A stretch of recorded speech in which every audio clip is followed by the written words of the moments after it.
rights, upholding social justice, and promoting transparency and accountability in public service. When it seems as if the entire force of the administration is being used in an attempt to keep me from fulfilling my duties as a senator, your encouragement is my inspiration to continue fighting the good fight. That's why my discourse now is about standing up for the truth.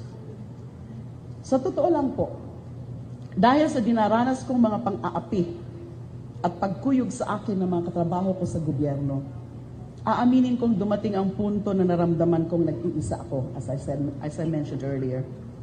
Pero sa mga pagkakataon pong tulad nito na makakasama ko kayo, na pagtanto kong nagkamali po ako. Yun na nga, yung tungkol kahapon, nandun po yung mga kababaihan. May nakapagsabi sa akin na simula nung nakaraang kampanya, napakarami ng mga trolls or fake accounts sa social media.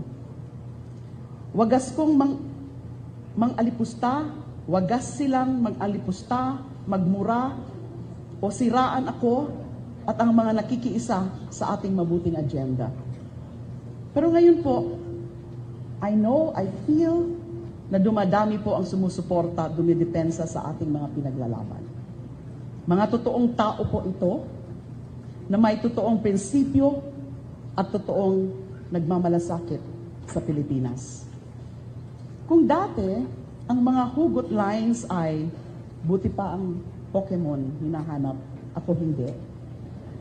O kaya naman ay nauso ang mga hashtag I woke up like this, hashtag just saying, at hashtag OOTD or outfit of the day. Nakaabot sa akin na ngayon po ay trending na ang hashtag every woman, hashtag laban Leila, at hashtag di ka nag-iisa. D5. That's the Lima. Right?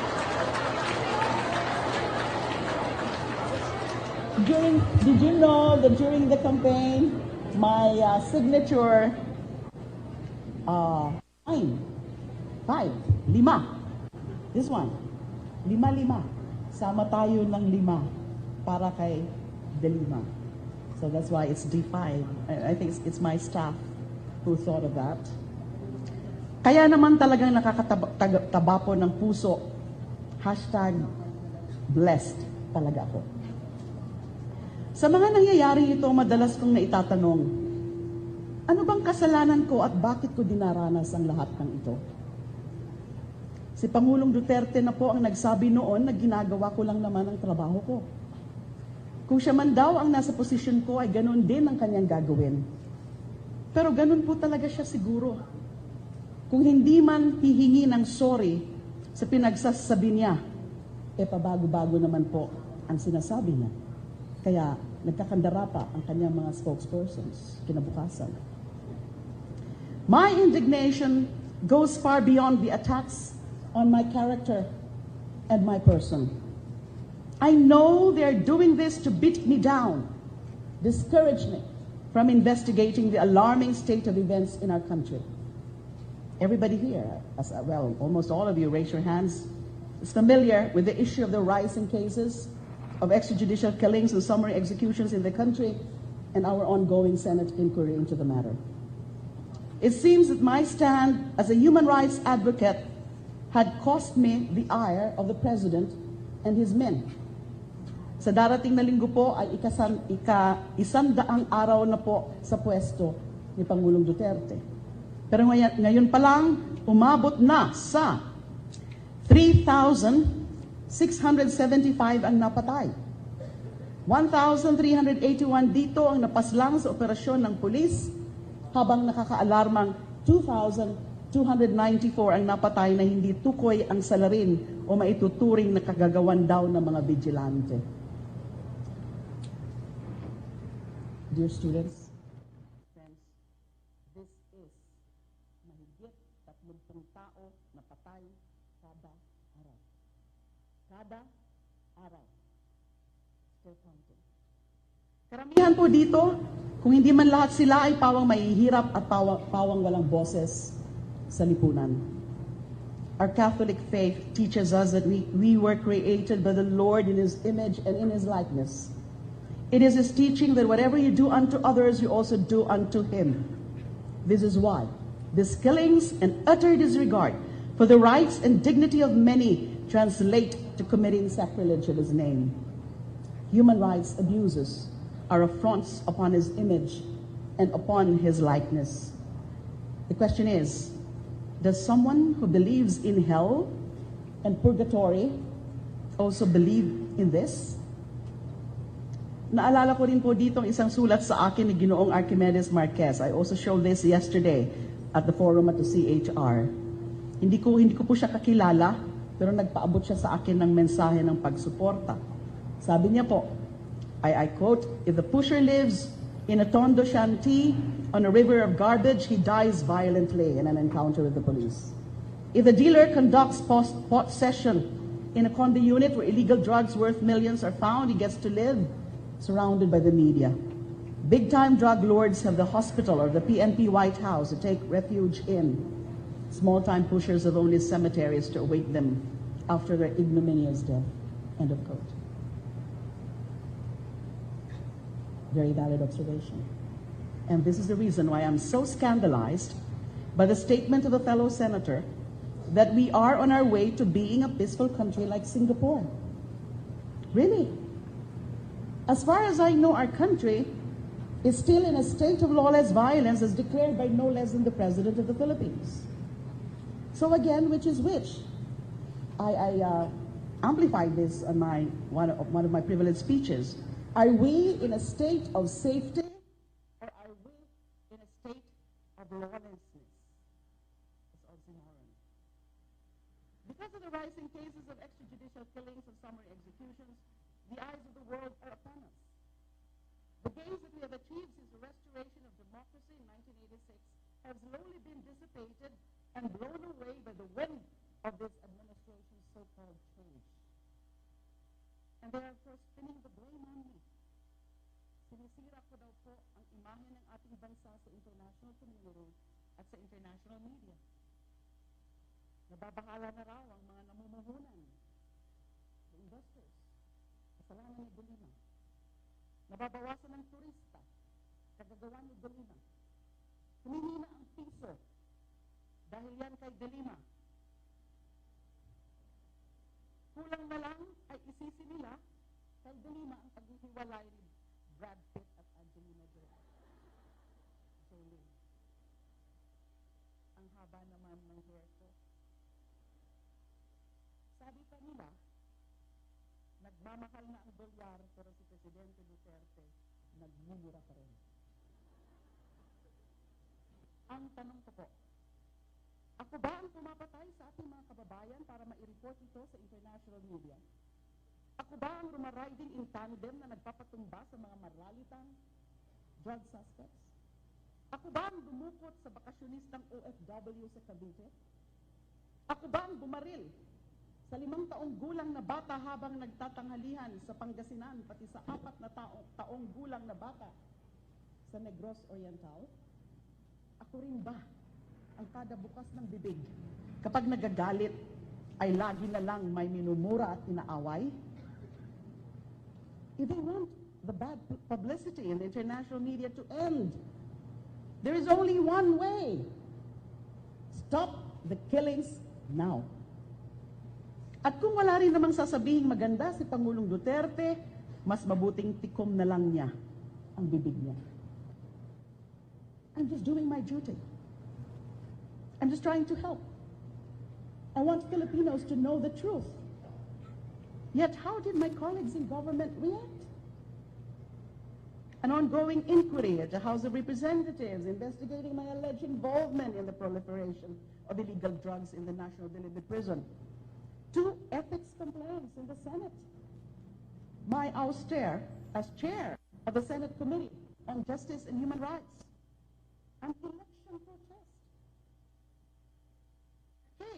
Cases filed by inmates, some of the so-called Bilibid 19.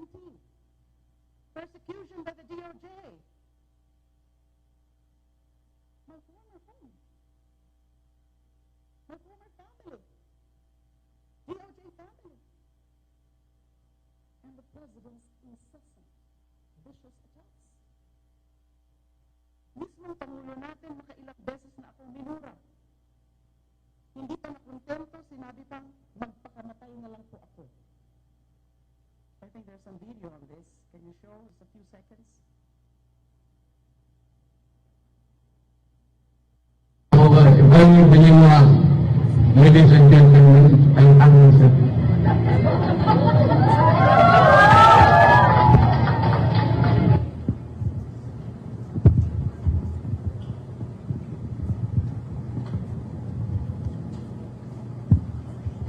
any other woman would have slashed her throat.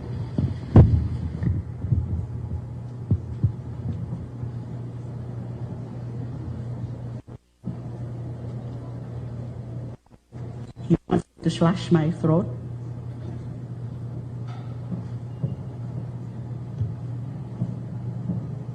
Didn't I tell him previously that if indeed I'm innocent of these accusations about me involved in the drug trade, I'm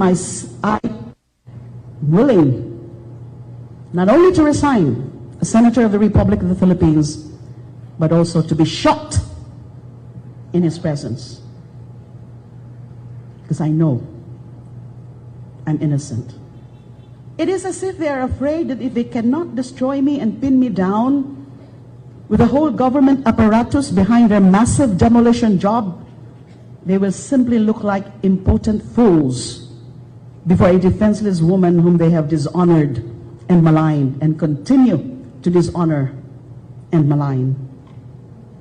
Tao lang po ako. Babae po ako. May pakiramdam po ako, nasasaktan. May hangganan ng pagtitiis.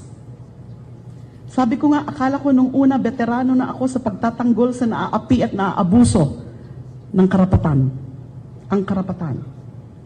Pero nung nangyari na po sa akin at ako na ang mismo ginigipit at sinisira ang pagkatao, talagang nakakapanlumo.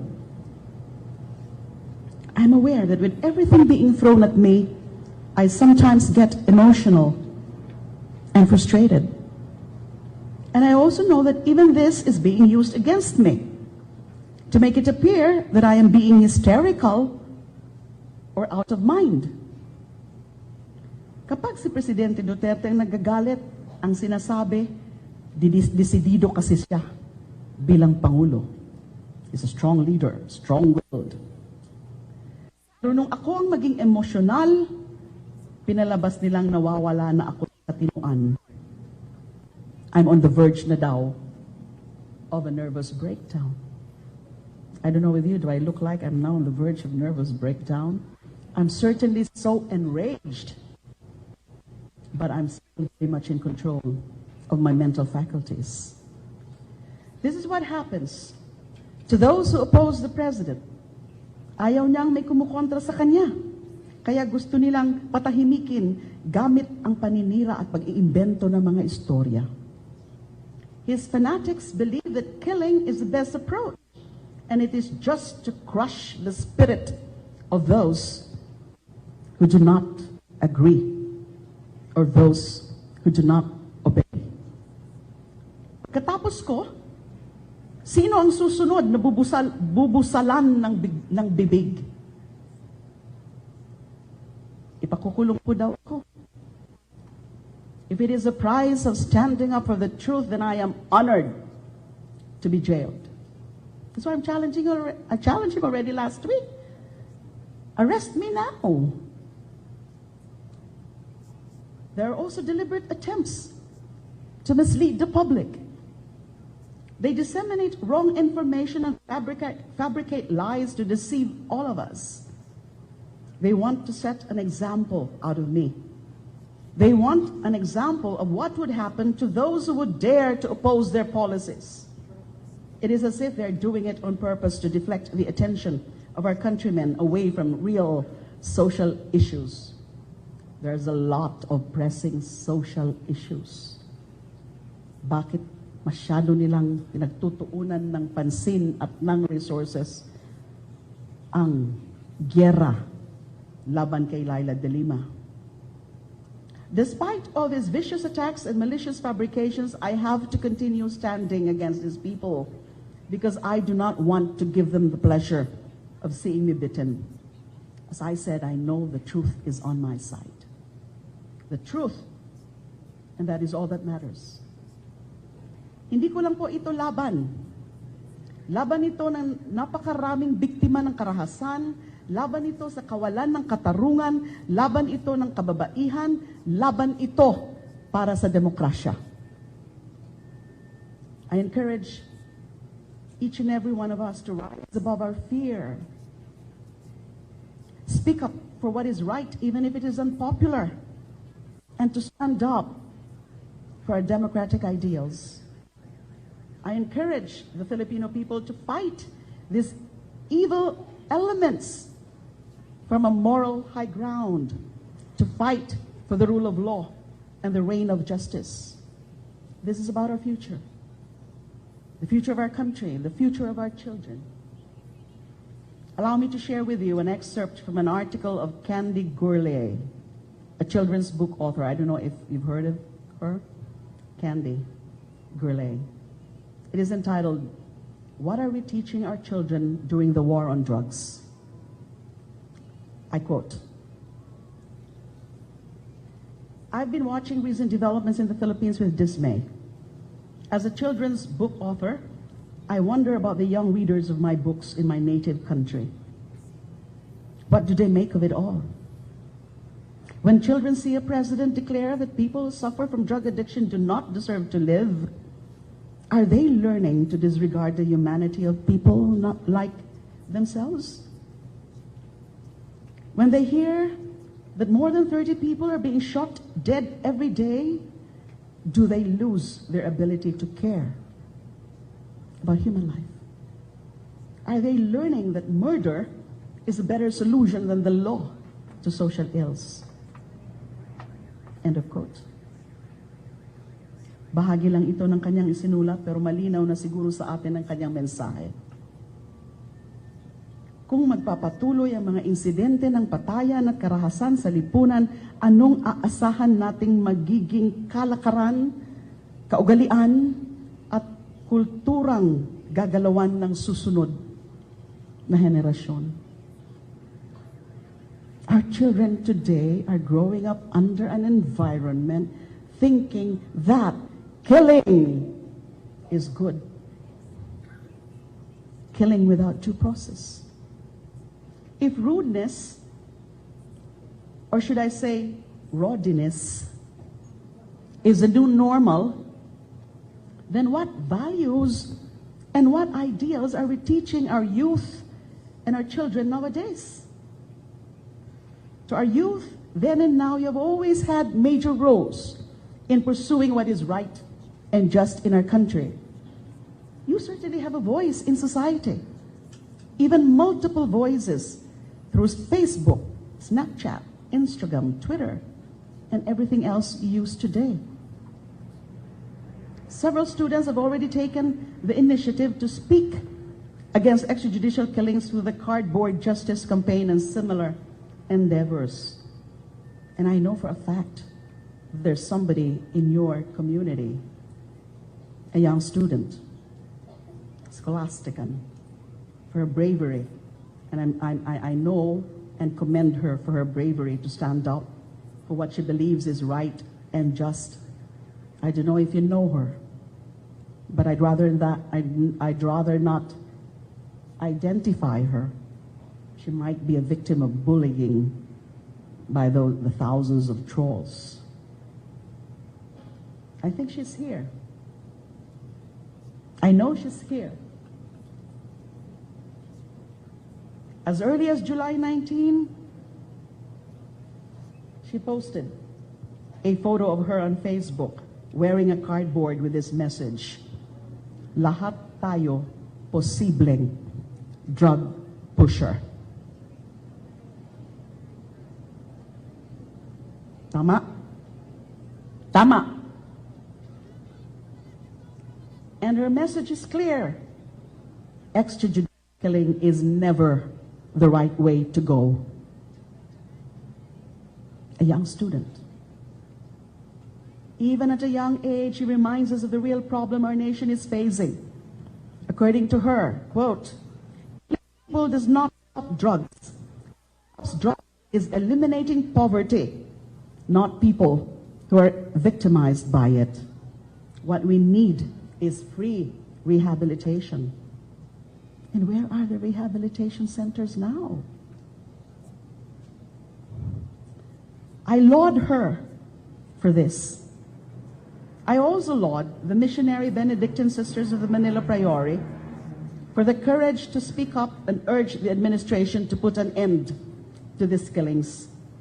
These efforts have contributed to waking up the nation to express its collective concerns about the spate of vigilante killings and summary executions in the wake of the so-called war against illegal drugs.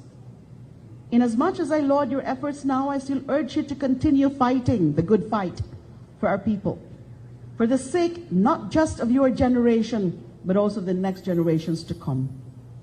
Ang hamon po sa bawat isa sa atin at sa iba't ibang sektor, manindigan para sa tama at sa makatwiran. Hindi pa huli ang lahat para tayo ay sama-samang lumaban para sa dignidad, karapatang pantao, pangingibabaw ng batas at pangingibabaw ng demokrasya. This is a call to action.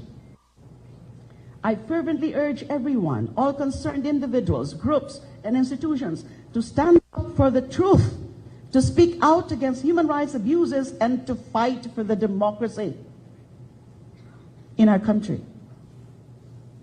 It may be worthy at this point to share with you a few lines from the poem Enemy of the Sun. Maybe some of you have read this by Sami al-Qasem, which go, "You may take the last strip of my land, feed my youth to the prison cells. You may plunder my heritage. You may burn my books, my poems, or feed my flesh to the dogs. You may spread a web of terror on the roofs of my village, O enemy of the sun, but I shall not compromise, and to the last pulse in my veins, I shall resist." End of quote. At sa akin naman, ay makakaasa po kayo, ngayon hanggang sa susunod pang mga taon, mananatili akong tapat sa aking tungkulin. Ikulong man ako nila o hindi. Gagawin ko ito hindi bilang isang senador, kundi pati na rin bilang isang ina at Pilipinong nagmamalasakit sa kapwa Pilipino at nagmamahal sa ating bayan. Sa abot ng aking makakaya, kapit-bisig nating itaguyod ang lipunang pinapangarap natin para sa ating mga anak at pamilya. Join me in this fight. Maraming salamat po.